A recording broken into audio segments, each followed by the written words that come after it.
오늘의 헤드라인입니다. 한국인 가운데 자신이 건강하다고 생각하는 사람은 3명 중 1명에 불과한 것으로 나타났습니다.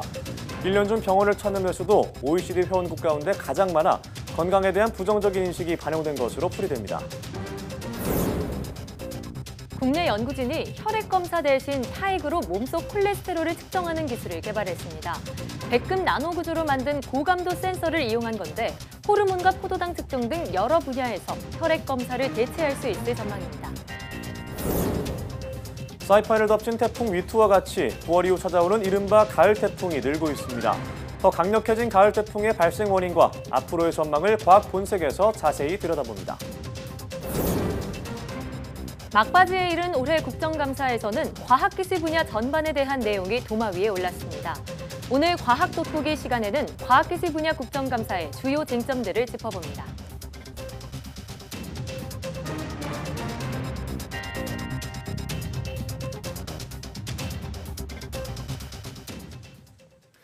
여러분 안녕하십니까? 사이언스 투데이입니다. 요즘 같은 계절에 특히 조심해야 할 질환 중 하나가 협심증입니다. 갑자기 가슴을 쥐어짜는 듯한 심한 통증이 느껴지는 병인데요. 최근 5년간 협심증 환자가 크게 늘어난 것으로 나타났습니다. 김정회 기자입니다. 50대의 이 여성은 신장 기능이 나쁘고 당뇨도 심합니다. 심장에까지 영향이 있을 줄 몰랐는데 운동 삼아 달리기를 했다가 갑자기 심한 통증이 왔습니다. 협심증이었습니다. 제가 한번 뛴 적이 있었거든요. 그때 진짜 심장 터지는 줄 알고. 협심증은 심장으로 가는 혈관이 좁아지거나 막혀서 심장 근육이 필요로 하는 혈액을 공급받지 못해 생기는 질환입니다. 걷거나 뛸 때, 계단을 오를 때 갑자기 통증과 쥐어짜는 느낌이 옵니다. 이런 협심증 환자가 크게 늘고 있습니다. 국민건강보험공단의 자료를 보면 협심증으로 진료를 받은 환자는 2012년 55만 1,000명에서 지난해 64만 5천 명으로 5년 사이 14.6%가 증가했습니다. 관련 진료에 쓴 돈은 5,600억 원에서 7,700억 원으로 26.5%가 늘었습니다. 지난해 것만 따로 더 봤습니다. 50대부터 진료 환자 수가 급격히 늘어나는 걸 알 수 있습니다. 환자 수는 70대가 가장 많고 같은 70대라도 여성이 남성보다 진료를 더 받았습니다. 협심증이란 질환 자체가 동맥경화가 진행되면 진행될수록 발생하는 질환입니다. 특히 5, 60대를 지나면서 관상동맥 질환이나 동맥경화가 더 많이 진행되고 그런 증상이 발현되는 것이 70대에서 주로 더 많이 발생하기 때문에 일교차가 큰 요즘부터 겨울까지는 혈관이 수축해서 협심증 환자가 크게 늘어 주의가 필요합니다.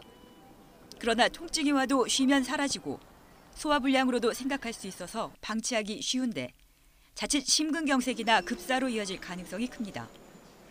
전문의들은 이상 증상이 생기면 바로 병원을 찾으라고 조언합니다. 이와 함께 평소 담배를 피우지 않고 고혈압, 당뇨 관리를 잘하면서 정기적인 운동을 하라고 권고합니다. YTN 김정혜입니다. 정부의 의료비 지원을 받는 의료급여 환자의 지난해 1인당 평균 진료비가 건강보험 환자의 3.5배에 달하는 것으로 나타났습니다. 국민건강보험공단과 건강보험심사평가원은 지난해 의료급여 수급자 1인당 평균 진료비는 475만 원이었다고 밝혔습니다. 이는 건강보험 가입자 1인당 진료비 136만 원보다 3.5배 많은 수준입니다. 이처럼 차이가 큰 것은 의료급여 수급자 중 병원에 갈 일이 많은 노인의 비율이 높기 때문으로 추정됩니다. 의료급여는 소득이 일정 수준 이하인 기초생활수급 대상자나 국가유공자 등에게 정부가 의료비를 전액에 가깝게 보조하는 제도입니다. 서구화된 식습관으로 비만 질환이 늘면서 혈관에 쌓이는 콜레스테롤 관리가 중요해지고 있습니다. 국내 연구진이 혈액 검사 없이 타액만으로도 체내 콜레스테롤을 검사할 수 있는 센서를 개발했습니다. 양회영 기자가 취재했습니다. 성인병의 원인으로 지목돼 온 콜레스테롤. 세포막과 호르몬을 만드는 데 중요하지만 필요 이상 많아지면 혈관벽에 쌓여 각종 심혈관계 질환을 일으킵니다. 이 때문에 적정 수준의 콜레스테롤 수치를 유지하는 것이 중요한데 현재는 병원에서 피를 뽑아 검사해야만 콜레스테롤 수치를 알 수 있습니다. 만약에 이제 건강검진에서 콜레스테롤이 높게 나온다고 그러면 그 높게 나오는 양을 이제 본인이 집에 와서 모니터링을 하고 싶은데 실제로 집에서 혈액 채취가 불가능하니까. 그런데 국내 연구진이 혈액 대신 타액에서 콜레스테롤을 검출하는 데 성공했습니다. 침 속 콜레스테롤은 혈중 농도의 1000분의 1 수준입니다. 극미량의 콜레스테롤을 검출하기 위해 연구진은 백금 나노 구조로 표면적을 높인 고감도 센서를 만들었습니다. 백금 나노 구조를 사용해서 표면적을 극대화시켜서 콜레스테롤과 산화 요소가 훨씬 더 많이 반응할 수 있도록 저희가 센서를 만들었고요. 이런 반응을 통해서 저희가 더 높은 100배에서 1000배 정도 높은 민감도를 갖는 센서를 개발하였습니다. 연구팀은 타액에서 총 콜레스테롤뿐 아니라 저밀도와 고밀도 콜레스테롤, 중성지방 수치도 한 번에 확인할 수 있도록 후속 연구를 진행하고 있습니다. 또 이번 기술을 응용하면 땀이나 눈물에서 각종 호르몬과 포도당 수치도 측정할 수 있게 돼 혈액 검사를 상당 부분 대체할 수 있을 것으로 전망했습니다. YTN 사이언스 양우영입니다. 한국인 가운데 자신이 건강하다고 생각하는 사람은 3명 중 1명에 불과한 것으로 조사됐습니다. 보건복지부와 건강보험공단이 발표한 2018 OECD 보건 통계를 보면 2016년 기준 만 15세 이상 한국인 가운데 자신의 건강 상태가 양호하다고 생각하는 비율은 32.5%인 것으로 나타났습니다. 이는 OECD 회원국 평균인 67.5%의 절반에 불과한 수치입니다. 또 국민 1명이 의사에게 외래 진료를 받는 횟수도 1년에 17회로 35개 회원국 가운데 가장 잦은 것으로 나타나 건강에 대한 부정적인 평가 때문에 병원도 자주 찾는 것으로 조사됐습니다. 건강을 위해 도라지나 더덕 등 약초에 대한 관심이 높은데요. 가을철에 많이 찾는 약초 중 잘못 먹으면 독이 되는 것들이 적지 않습니다. 독초를 구별하는 법을 김동우 기자가 전해드립니다. 이제는 아예 토종식물처럼 자리 잡은 미국 자리공입니다. 겉으로 보기에는 그저 그런 풀이지만 뿌리에는 중추신경을 마비시키는 등 독성이 들어 있습니다. 문제는 이 미국 자리공 뿌리를 도라지로 착각해 먹을 수 있다는 것입니다. 잎과 줄기로는 구별할 수 있지만 뿌리만 남은 가을철에는 구별이 어렵기 때문입니다. 미국 자리공은 잘단했을 때 나이테가 뚜렷하게 나타나고요. 도라지는 희미하거나 나타나지가 않습니다. 백수호와 이여부피소 역시 구별이 어려워 자칫 독성에 노출될 수 있습니다. 이여부피소는 간과 신경 등의 부작용을 일으키는 독성 때문에 안전성이 입증되지 않아 식품 원료로 사용이 금지되어 있습니다. 백수호는 흰 진액이 나오지 않고 단면이 무늬 모양인 반면 이여부피소는 흰 진액이 나오고 무늬가 없습니다. 약초와 독초의 이 판별 기술을 개발해서 독초가 약초로 의인해서 사용하는 것들을 방지할 수 있는 연구도 강화하고, 이 밖에도 약용 효과가 없는 산국을 약용이 있는 감국으로 둔갑하는 경우도 있습니다. 산국의 꽃이 50원짜리 조화 크기라면 감국의 꽃은 500원짜리로 보면 맞습니다. 농촌진흥청은 앞으로도 육안으로 구분하기 어려운 약초들의 판별법을 개발해 독초로 인한 중독 사고를 줄이겠다고 밝혔습니다. YTN 김동우입니다. 설악산 국립공원에서 돌연변이의 일종인 하얀 담비, 이른바 알비노 담비가 카메라에 포착됐습니다. 앞서 지난달에는 설악산에서 알비노 다람쥐가 10년 만에 발견되기도 했는데요. 화면 함께 보겠습니다. 얼굴과 발이 하얀 담비가 먹이를 찾는 듯 바쁘게 냄새를 맡습니다. 멜라닌 색소 부족으로 피부나 털이 하얀 이른바 알비노 담비인데요. 지난 2005년 오대산 국립공원에서 알비노 담비가 발견된 적은 있지만 설악산에서 발견된 건 이번이 처음입니다. 앞서 지난달에는 설악산에서 온몸이 하얀 알비노 다람쥐가 발견되기도 했는데요. 돌연변이의 한 유형인 알비노 증상이 나타날 확률은 10만 분의 1 정도에 불과합니다. 멸종위기 야생동물 2급인 담비는 과거에는 흔하게 관찰됐지만 산림개발 등으로 인해 서식지가 줄면서 개체수가 급감했습니다. 이번에 발견된 알비노 담비는 담비 2마리와 함께 무리를 이뤄서 움직이는 모습이 포착됐습니다. 알비노 개체의 경우 천적이나 동종에게 공격을 당하여 생태계 내에서 살아가기 어려운 것으로 알려졌으나 이번 담비의 경우 보기 드물게 정상 개체와 알비노 개체가 함께 생활하는 것을 볼 수 있었습니다.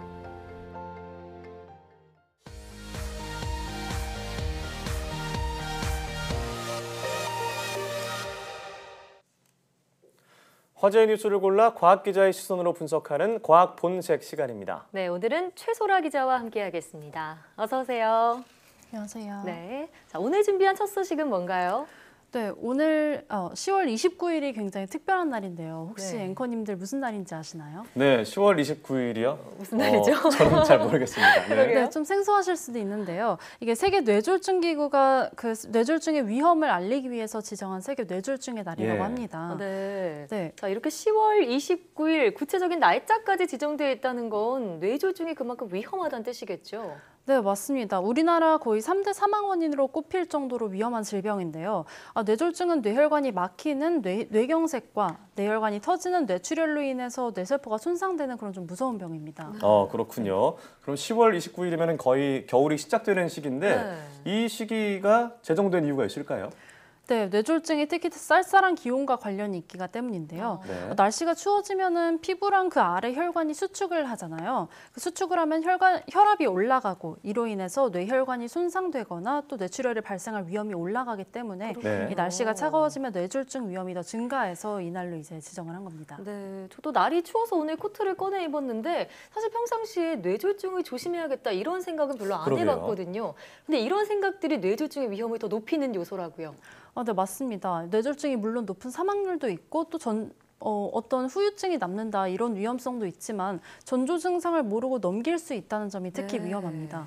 실제로 통계청 자료에 따르면은 전국적으로 뇌졸중 전조 증상 인지율이 약 52.7%로 이제 절반 정도에 그쳤다고 합니다. 절반 이상인데요. 뇌졸중의 대표적인 증상이 어지러움이나 두통이라고 알려져 있는데요. 평소에 우리가 한 번쯤 어지러움이나 두통 겪을 수가 있으니까 좀 무심코 넘길 수가 있기 때문에 그냥 넘겨버려서 치료 시기를 놓치는 이게 가장 위험한 거라고. 네, 저 같은 경우에도 보통 어지러움을 느끼거나 두통이라고 생각하면은 그냥 약국에서 그냥 약 하나 먹고 그냥 넘기는 경우가 있습니다. 네, 그럼 이 전조 시기를 놓치면 어떻게 될 수 있을까요? 네, 뇌졸중 증상은 굉장히 다양한데요. 뇌의 어느 부분이 혈관이 손상되느냐에 따라서 증상이 다양합니다. 운동 능력이 상실이 될 수도 있고요. 이제 언어 장애를 얻게 될 수도 있고 또 심하면은 이제 어느 부위를 다쳤느냐에 따라서 인지 능력이 좀 떨어지는 그런 상황까지 올 수가 있다고 합니다. 뇌졸중이 발병하면 3분의 1은 사망을 한다고 하고요. 굉장히 높은 사망률이죠. 그리고 나머지 3분의 1은 평생 후유증을 가지고 살아간다고 해요. 그래서 많이 예방하는 게 중요한 질병입니다. 네, 말씀하신 그런 전조 증상들이 나타났을 때 무심코 넘겨버리면 안 되겠는데요. 자, 그런 증상들이 나타났을 때 어떻게 대처해야 하나요? 네, 뇌졸중은 골든타임이 있는데요. 이 골든타임이 굉장히 중요합니다. 최대한 발병 2시간 내에 병원에 도착해서 늦어도 6시간 내에 치료해야 된다. 이렇게 골든타임을 보고 있는데요. 팔다리 한쪽이 마비되거나 아까 말씀드린 어지러움증이나 두통 외에도 팔다리 한쪽이 마비된다거나 아니면 말이 어눌해진다거나 좀 언어 장애가 나타난다거나 사물이 겹쳐 보인다거나 이런 증상이 있으면 빨리 병원에 찾아가 보는 게 좋겠습니다. 그럼 본인이 그렇게 느껴진다거나 아니면 그렇게 보이는 사람이 있으면 빨리 119에 좀 전화를 해야겠어요. 그렇습니다. 맞습니다. 또 관련해서 자주 병원도 찾아야 되겠고요. 또 고혈압이나 당뇨병, 심혈관 질환 이런 환자분들은 특히나 또 조심해야 된다고 들었는데요. 이 관련해서 좀 덧붙인 내용이 있어주신가요? 네, 맞습니다. 특히나 사촌 이내에 뇌졸중을 앓았던 사람 2명 이상이 있다. 그러면 자신이 이제 고위험군이라고 이제 좀 우려를 갖고 좀 병원을 가서 MRI를 찍어본다던가 그런 것들이 좀 필요하겠습니다. 자, 그렇습니다. 그럼 두 번째 소식으로 넘어가 보죠. 네, 두 번째 소식은 지난주 사이판을 덮친 태풍 위투로 사이판에 우리 국민 1,800여 명이 이제 고립이 됐었잖아요. 이제 오늘은 거의 다 돌아왔다고 하는데요. 최근 몇 년간의 큰 피해를 동반한 가을 태풍이 자주 발생하고 있는데 그 이유에 대해서 좀 준비를 했습니다. 그렇군요. 사이판 태풍 정말 위력적이라고 해서 기사가 많이 나왔었는데 근데 태풍이 보통 여름에만 발생한 줄 알았는데 요즘 가을 태풍 얘기가 많이 들려요. 네, 맞습니다. 9월 이후의 태풍을 통상 가을 태풍이라고 보는데요. 우리나라만 봐도 최근 100년 동안에 10월에 우리나라에 영향을 준 태풍이 8개밖에 없었다고 해요. 100년 동안에요? 네. 그런데 이 중 절반인 4개가 최근에 2013년, 14년, 16년, 18년이 최근에 발생을 했다고 하는데요. 최근 들어 굉장히 많이 증가한 거죠. 그러니까요. 저도 가을 태풍 이런 말을 쓰기 시작한 게 불과 얼마 되지 않은 것 같이 느껴지거든요. 근데 얼마 전에 있었던 망쿠시나 콩네이도 가을 태풍에 속한다고요? 네, 맞습니다. 그 콩레이나 망쿠 둘 다 9월에 발생한 슈퍼 태풍인데요. 네. 지난 9월에 발생한 망쿠는 필리핀에서 가장 피해가 컸죠. 이때 약 100명의 사망자를 포함해서 막대한 재산 피해를 입혔고요. 예. 또 콩레이는 특히 또 우리나라에서 5만여 가구의 정전 피해를 준 바가 있습니다. 그렇군요. 피해도 엄청나고 위투도 그렇고 다른 태풍도 그렇고 최대 풍속이 뭐 거의 시속 300km가 넘어갈 정도로 엄청난 네. 강력한 어떤 피해를 주기도 했는데 이렇게 여름 태풍보다 더 강력한 그런 이유가 있을까요? 네, 그게 이제 우리가 생각할 때는 여름에 좀 더 해수면이 뜨겁지 않을까 이렇게 생각을 하는데 네. 해수 온도가 여름이 아닌 가을, 9월, 10월 이때쯤이 가장 높다고 해요. 좀 시기가 지나서 뜨거워지는 거군요. 네, 맞습니다. 그 이유는 여름 내내 뜨거웠던 해수면이 이렇게 데펴졌던 해수면이 네. 이제 가을에 식는 데까지 시간이 오래 걸리기 때문이라고 하는데요. 그 태풍이 원래 가을에 그 따뜻한 바닷물에서 발생하는 수증기를 연료를 삼아서 굉장히 위력이 세지기 때문에 그것 때문에 이제 가을 태풍이 위험하다 이렇게 봅니다. 네, 그러니까 시기적으로 높아진 바닷물 수온의 영향이 있다라는 말씀인데요. 근데 기상학자들은 지구 온난화 때문이다 이렇게 말하기도 하더라고요. 네, 과학계에서는 그렇게 태풍 피해가 커지는 것을 지구 온난화 때문으로 보는 시각이 있습니다. 이런 연구도 있는데요. 바다 수온이 1도 높아지면 대기 속의 수증기량이 7% 증가한다 이런 보고가 있습니다. 이 수증기를 원료로 태풍 자체의 강도가 세질 수 있다고 하는데요. 게다가 수온이 높아지면 태풍이 더 먼 거리를 이동하면서 피해 지역을 더 넓힐 수 있다 이런 보고도 나오고 있습니다. 네. 기존에는 태풍이 수온이 낮은 차가운 바다를 지나면서 열 에너지를 뺏겨서 점점 그 위력이 줄어야 하는데 이제는 바다 수온이 높아지면서 태풍 위력이 덜 줄어들기 때문에 이전보다 더 먼 거리까지 파괴력을 유지한 채 이동할 수 있다 이런 겁니다. 그렇군요. 요즘 뭐 지구 온난화 정말 심각한 문제인 것 같은데요. 그럼 지구 온난화가 좀 완화되지 않는 이상은 이런 가을 태풍이 계속해서 발생 빈도가 높아질 수 있다는 얘기인가요? 네, 맞습니다. 그것도 과학자들이 하는 말인데요. 지구 온난화가 이제 높아지면은 수온이 점점 높아질 것이다. 실제로 최근 100년간 해수면이 1도가 증가했다고 하거든요. 예. 이런 거에 따라서 태풍의 위력도 점점 더 세지고 피해 범위도 더 넓어지지 않을까 이렇게 보는. 1m가 증가했다는 말씀이신 거죠? 1도가 증가했던. 네. 아, 최근 100년간 기온이요? 네, 예. 기온이요. 높이 해수면의 말고, 기온이 그렇군요. 1도가 증가해가지고 이제 좀 더 위험하지 않을까 이런 관측이 나오고 있습니다. 네, 1도가 사실 되게 작은 온도 같지만 영향은 그만큼 막대하군요. 이번 영향을 봐도 알 수 있잖아요. 이 태풍 위투, 우리나라에는 별다른 영향 없이 지나갈 거라고는 하는데 앞으로 계속 안심할 수는 없을 것 같습니다. 지구온난화에 대한 경각심 계속해서 가져야겠네요. 네, 과학 분석 잘 들었습니다. 네, 감사합니다. 여러분 안녕! 저는 과학을 사랑하는 과학 덕후 곽덕이에요. 오늘은 블록체인에 대해 알아볼까요? 블록체인은 공공거래 장부라고도 불리는데요. 개인과 개인 간의 거래 정보를 블록에 저장하고 이 블록들을 체인 형태로 연결한 데이터 분산 처리 기술입니다. 정보가 여러 곳에 나뉘어 저장되고 거래에 참여한 모두에게 거래 정보를 보여주기 때문에 블록체인을 위조하거나 변조하기는 쉽지 않다고 해요. 블록체인의 이런 안전한 기술을 통해 금융 분야는 물론 의료 분야, 콘텐츠 분야 등 다양한 곳에서 활용되고 있다고 하는데요. 모든 거래를 편리하고 안전하게 지켜주는 블록체인, 정말 든든하죠? 그럼 오늘 곽덕이는 여기서 인사드릴게요. 다음에 또 만나요.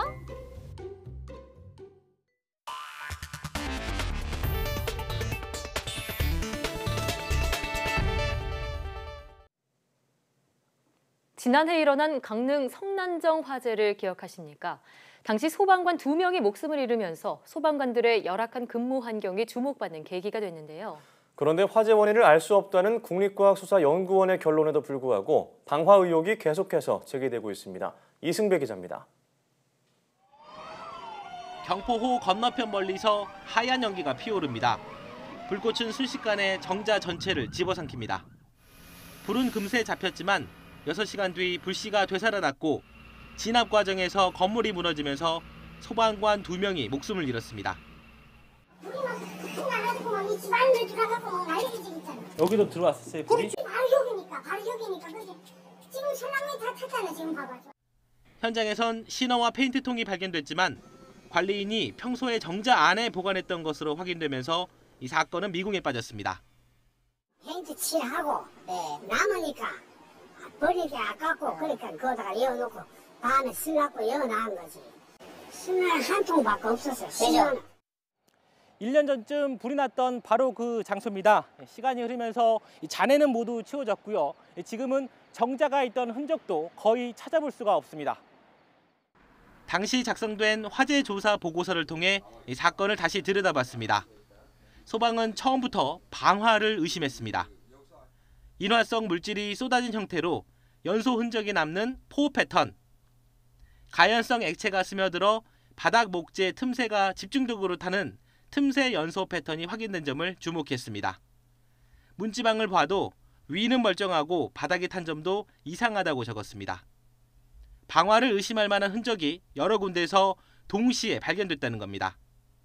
이례적으로 조사관을 다수 투입해 별도의 소방화재 조사서를 3건이나 작성했는데 하나같이 방화를 의심하고 있습니다.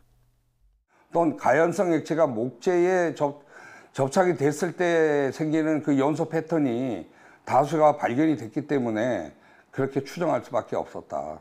그렇게 생각하고 있습니다. 그러나 국과수는 이런 흔적만으로는 방화를 확신할 수 없다고 봤습니다.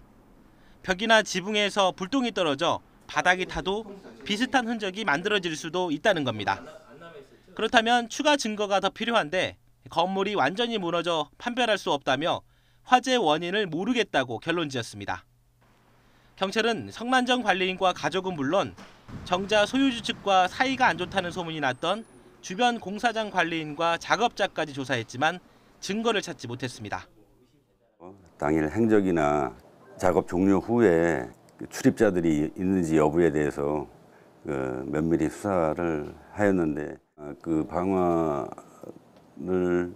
저지른 만한 단서나 이런 부분은 확인할 수가 없었습니다. 전기나 가스도 안 썼고 둘레에 가림막을 쳐놔 접근도 쉽지 않았던 정자에서 난 의문의 화재. 주민들은 지금도 이해가 안 됩니다. 어떤 사람이 들어갔는지 모르지. 그 천막을 쳐놔놓으니까 누가 뭐 들어가면 뭐 살짝 열고 들어가 버리면 뭐 보이나? 안에서 사람을 10명을 죽여도 모르지 거기에 들어가서. 그러니 우리는 거기를 무서워서도 쳐다보지도 않아요. YTN 이승배입니다.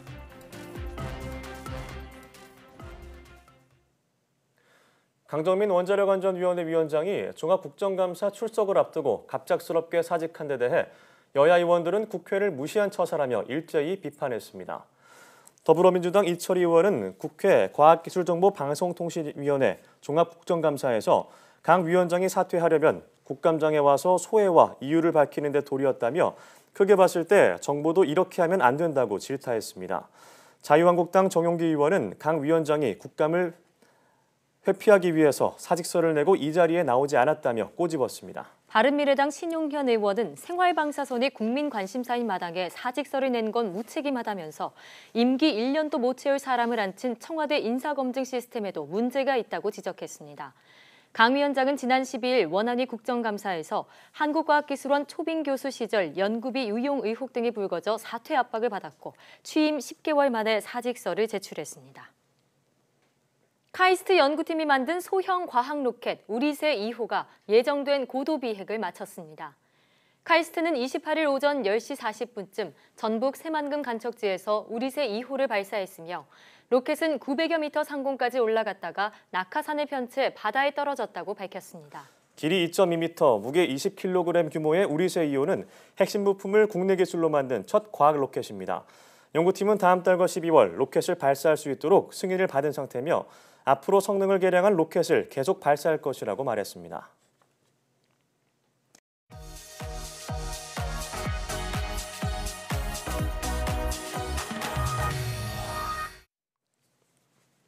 (2018년도) 국정감사가 마무리 단계에 접어들고 있습니다.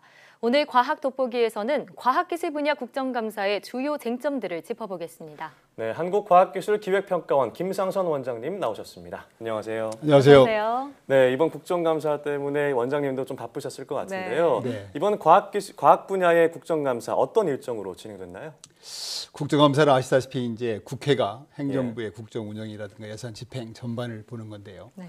지난 10월 10일 날 시작해서 오늘까지 이제 다 마치게 돼 있습니다. 그런데 과학기술부자는 그동안에 이제 국회라든가 또 세종청사라든가 대덕연구단지라든가 이런 데 다니면서 쭉 했고요. 지난 금요일 날 이제 종합국감을 했어요. 그래서 네. 사실은 이제 과학기술 분야 국감은 거의 마무리 단계에 와 있다 이렇게 볼 수 있겠습니다. 곧 마무리가 되는군요. 네. 네, 그간 20여일 동안 국회와 지방으로 가면서 크고 작은 쟁점들이 많이 제기가 됐을 것 같은데요. 어떤 얘기가 나왔나요? 과학기술 전반에 대해서 다 다른 것 같아요. 네. 예를 들어서 뭐 기관 운영이라든가 또 국가 R&D에 대한 어떤 효율적인 이용 증진이라든가 또 예. 뭐 노벨상 문제라든가 또 과학기술 인력 문제라든가 뭐 연구 윤리 문제 조금 많이 거론됐지 않습니까? 네. 또 뭐 남북 과학기술 협력 그런 문제들이 아마 전반적으로 다 논의가 된 것 같습니다. 네. 예, 그렇군요. 흔히 국정감사를 생각하면 뭐 호되게 질책하거나 뭐 그렇죠. 그런 좀 무거운 분위기가 진행되는 걸로 알고 맞아요. 있는데 이번 국정감사는 좀 분위기가 달랐다고요. 네, 그러니까 감사라는 게 원래 잘못된 걸 지적하는 게 주로 예. 중점을 두기 때문에 지금 말씀하신 것처럼 뭐 호통치고 질타하고 예. 그런 모습이 많이 보이는데 과학기술정보통신위원회에서 물론 그런 면도 있었지만 좀 네. 특징이 있다면 금년에는 좀 우수한 기관, 우수한 네. 성과를 도출해서 이렇게 장려하고 칭찬해주는 그런 모습이 많이 보였어요. 네. 근데 사실은 아시다시피 과학기술은 이제 과학기술자가 하는 거기 때문에 이렇게 과학기술인들의 사기를 높여주는 이런 것들은 저는 굉장히 바람직한 일이라고 보고 앞으로도 아마 이 좀 과학기술 국가문 좀 이렇게 이런 것도 많이 있었으면 좋겠다 네. 이런 생각을 해봅니다. 네. 네. 자, 좀 더 구체적으로 얘기를 나눠보면 내년도 과학기술 분야 R&D 예산이 20조 원을 돌파했죠. 그렇죠. 네. 이 예산이 제대로 쓰이고 그 효력을 잘 발휘하기 위해서 어떤 의견들이 나왔나요? 어떻게 보면 가장 중요한 이슈죠. 말씀하신 것처럼 내년도 이제 정부가 지금 제출한 예산안에 따르면 20조 4천억에서 20조씩가 되는데 어떻게 예산을 잘 써서 효율을 높이느냐 중요하지요. 맞습니다. 여러 가지 이슈들이 제기가 됐는데 특히 많이 제기된 문제가 평가제도. 그래서 평가를 뭐 성공 실패 이런 것보다는 네. 연구 성과가 어떻게 확산되고 실용화되고 또는 뭐 연구하는 도중에 어떤 애로사항이 있는지 그런 것들을 좀 컨설팅하는 그런 중심으로 바꾸는 게 좋겠다. 양적인 평가보다는 좀 질적인 평가로. 그래서 관련해서 이제 또 기관 평가라는 것도 하는데 기관 평가도 지금 3년 주기로 돼 있던 것을 정부에서 예. 이제 5년 주기로 늘려서 너무 단기 위주로 가지 않고 조금 시간을 가지고 큰 성과를 내자. 네. 이렇게 지금 바꿔가는 추세고요. 또 거론된 것들이 이제 대형 연구 장비. 예. 연구 장비가 잘 공동 활용이 잘 안 돼요. 그래서 이제 어떻게 하면은 연구 장비가 공동 활용을 통해서 그 운영의 효율을 높일 수 있느냐 이런 문제들이 많이 제기가 됐고요. 또 이제 보통 연구 과제들이 1년에 끝나지 않지 않습니까? 네, 오래 그렇습니다. 가잖아요. 그럼 네. 이제 처음에 계획된 연구비가 다음 연도에 이렇게 삭감된다든가 이런 일이 있으면 안 되겠다. 네. 한 번 결정된 연구 사업은 안정적으로 지속적으로 연구비를 주면 좋겠다. 네. 뭐 이런 지적도 있었는데요.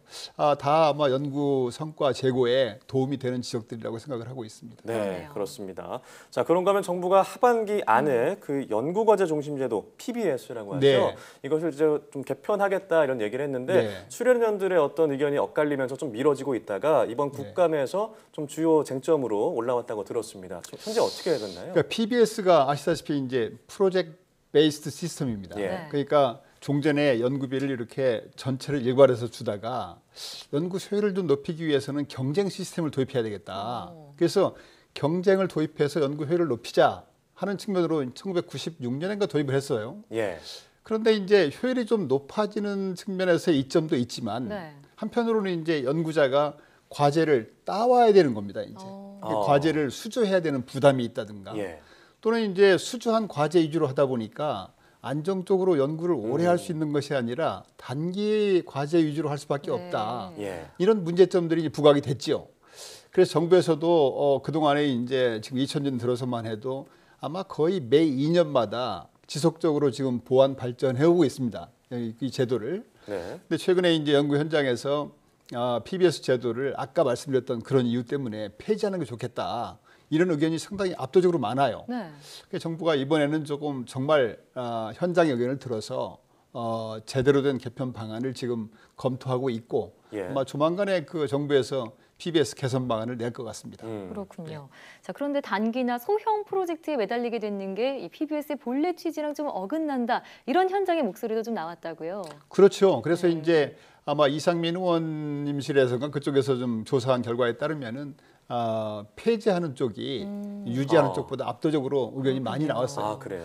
근데 물론 이제 현장의 의견이 다 옳은 것만은 아니죠. 그쵸. 그래서 이제 그런 현장의 의견들을 잘 귀를 기울여서 네. 현재 나와 있는 각종 문제점들을 잘 반영을 해서 아마 제도 개선 방안을 마련해서 발표할 것 같습니다. 네. 네. 자, 그런가 하면 연구인재 육성과 관련한 방안도 다루어졌다고요? 네.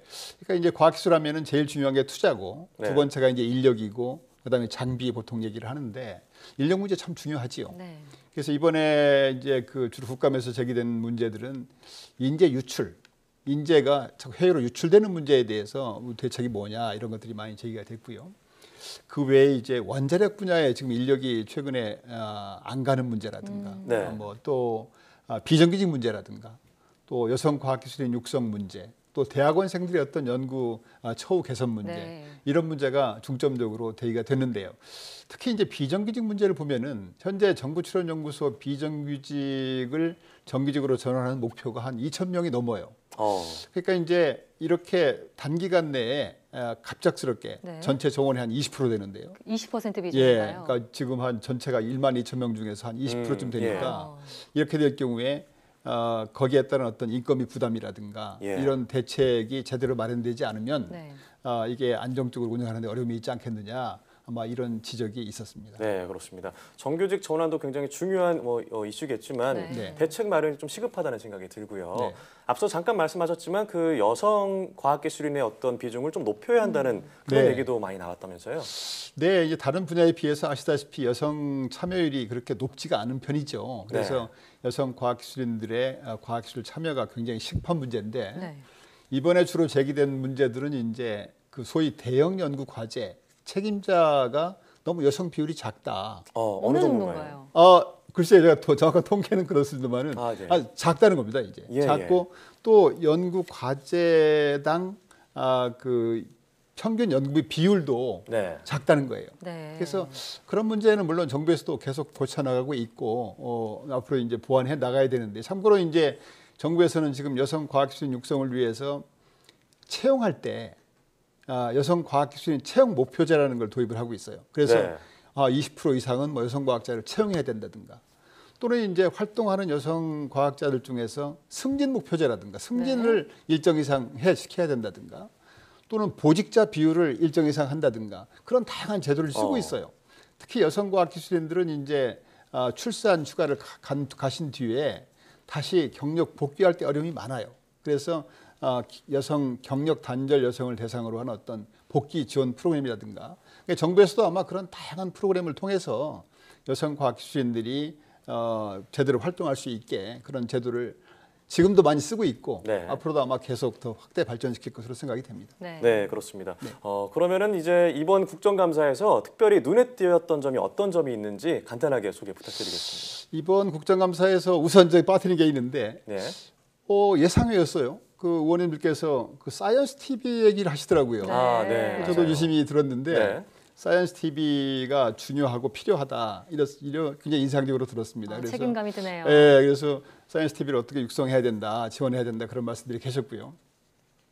이번 과학기술 분야 특징이 있다면은 저는 한 두 가지를 말씀드리고 싶은데 하나는 이제 지난 22일인가요? 그 국가과학기술연구회라고 있습니다. 그 25개 출연연구소가 거기 산하에 있는데 거기 국감을 할 때 화상 국감을 했어요. 그래서 직접 이렇게 화상으로 국감을 하는 거지.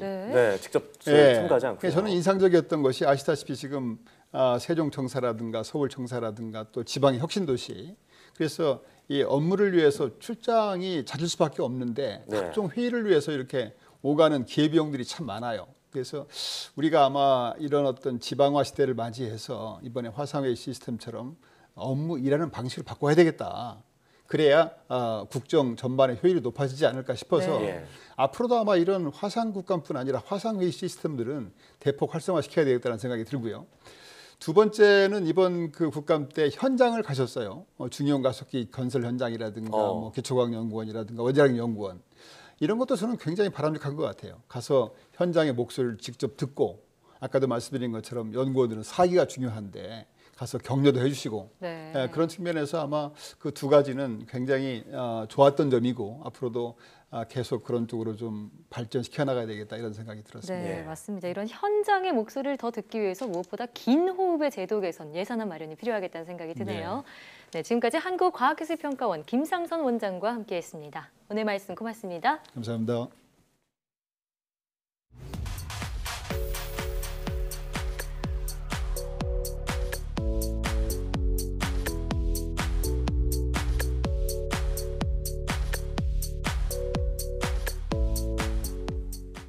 네, 오늘 과학 돋보기 시간에는 과학기술 분야 국정감사 주요 쟁점에 대해서 전해드렸습니다. 올해 과학기술 분야에서는 부실학회나 연구윤리 같은 굵직한 현안들이 많았었는데요. 네, 더 이상 윤리적인 문제들이 반복되지 않도록 근본적인 대책이 필요하겠고요. 기초과학 분야에 대한 재정 지원과 안정적인 연구개발 환경이 꼭 마련돼야 할 것 같습니다. 네, 사이언스 투데이 오늘 저희가 준비한 소식은 여기까지입니다. 함께해 주신 여러분 고맙습니다.